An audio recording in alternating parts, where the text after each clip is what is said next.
làm gì. Thôi ơi bước đi đi, đừng hoài mong nữa, anh ấy không yêu mình đâu mà.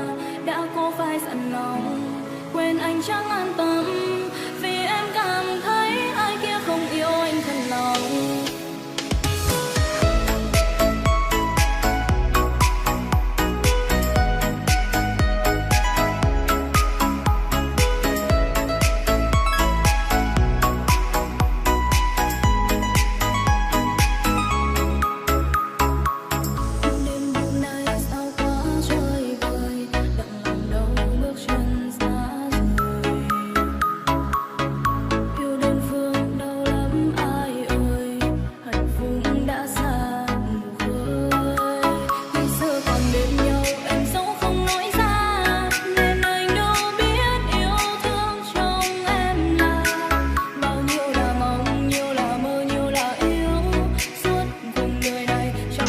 Moments later.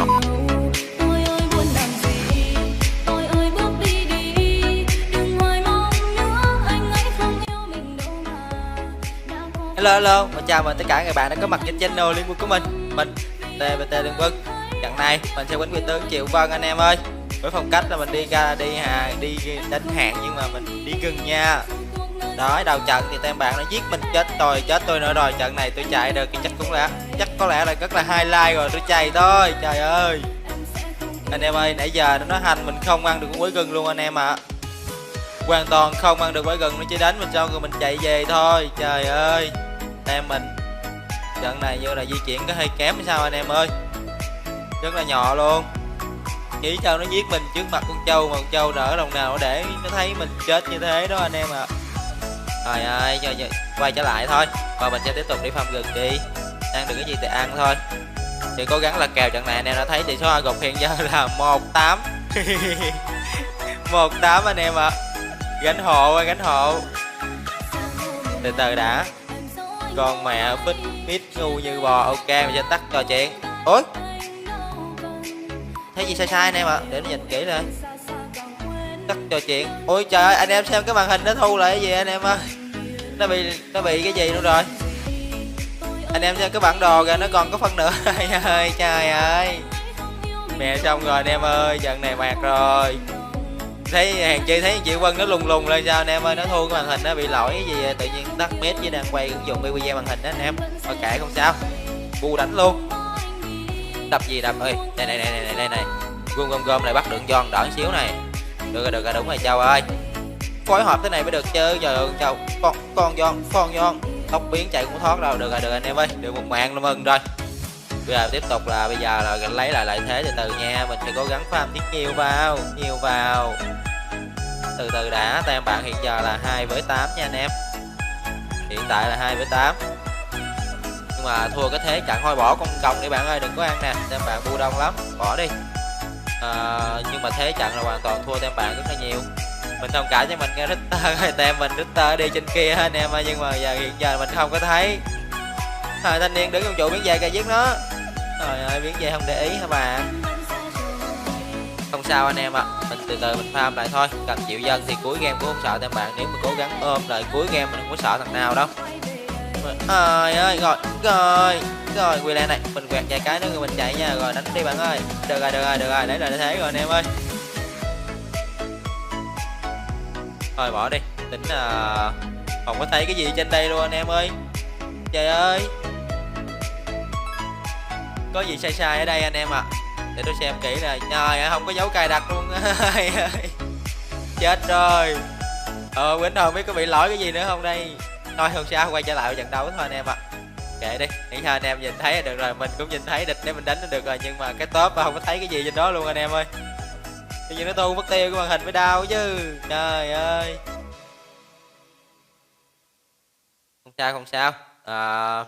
Đối với Triệu Vân thì trận này mình sẽ lên rồi. Triệu Vân là như là một ít đam cũng như một ít thủ nha anh em. Thủ là trận này mình chỉ có nghiêng về thủ phép thôi. Tem bạn trận này rất là trâu bò, cả chip cả thua rất là trâu. Mình sẽ cố gắng canh hiệu quả lấy lại lợi thế cho tem đã.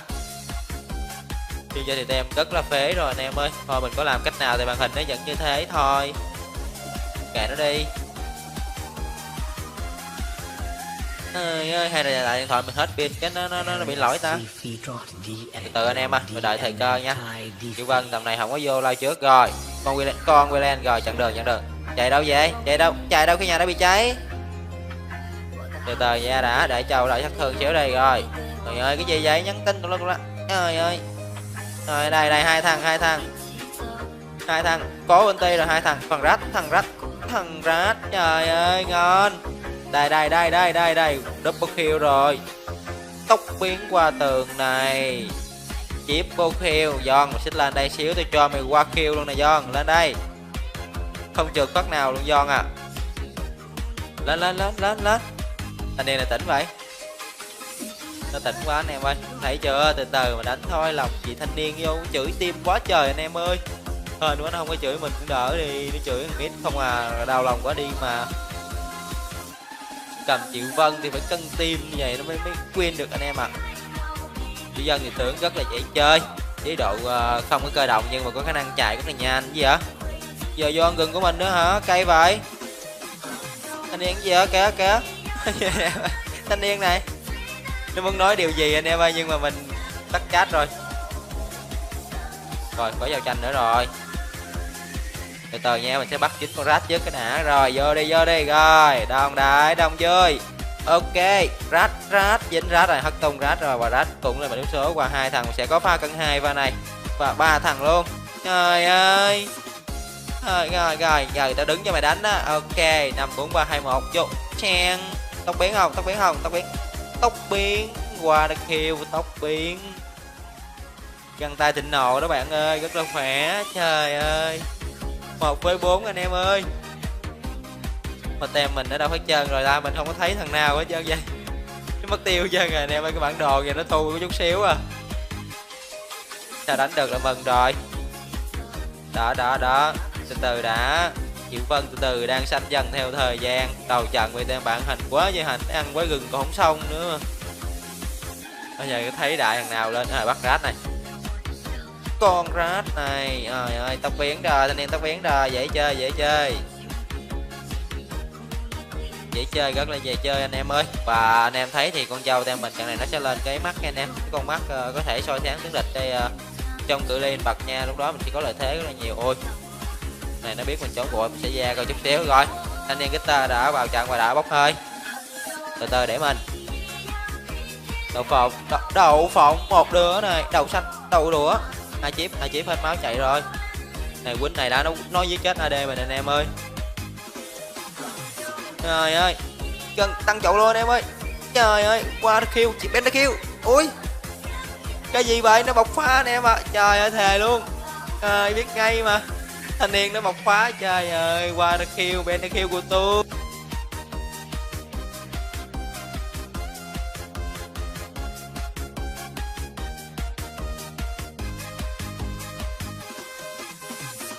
Ui, đậu phộng thanh niên này nó bộc phá anh em ơi, rất là nhỏ luôn. Không phải pha nó quýnh nó một quẹt nó chết ngắt rồi, đang có nội tại sát thương chừng mà vì nó bộc phá nó mới đau chứ. Hay đấy, thanh niên cầm bộc phá rất là chết. Anh em thấy pha đó phê không, quay vô trụ trời ơi nó đẹp. Bữa ulti với quẹt chết hai thằng này, còn này nó một cái quẹt của mình thôi nó chết rồi, nhưng mà rồi nó bộc phá nó mới đau anh em à. Hiện tại giờ có thấy gì vậy anh em ơi, bấm chữ tiến công, bấm tin nhắn vẫn còn được nha, vẫn còn hai cái lú có chút xíu đó anh em ơi, bên góc phải màn hình đó.